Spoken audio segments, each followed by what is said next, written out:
બિનખેતીના કિસ્સામાં પણ ખેડૂતોનું પ્રમાણપત્ર એ 2024માં 29/11 આ બધા સુધારાઓ એ લાગુ પડ્યા હતા.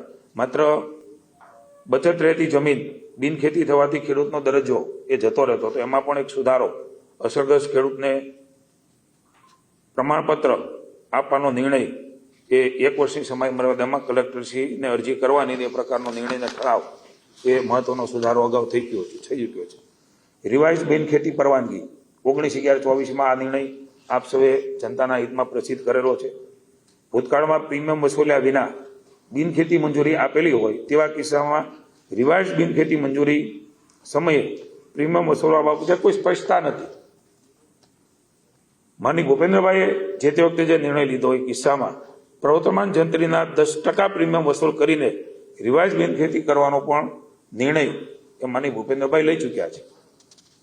8/4/25ના ઠરાવથી નિયંત્રણોવાળી જમીનમાં પ્રીમિયમ માફ અને કોઈ રકમ સાથે નિસ્બત નથી, પણ એવડું મહત્વનું કામ એ ભૂપેન્દ્રભાઈ લીધું હતું.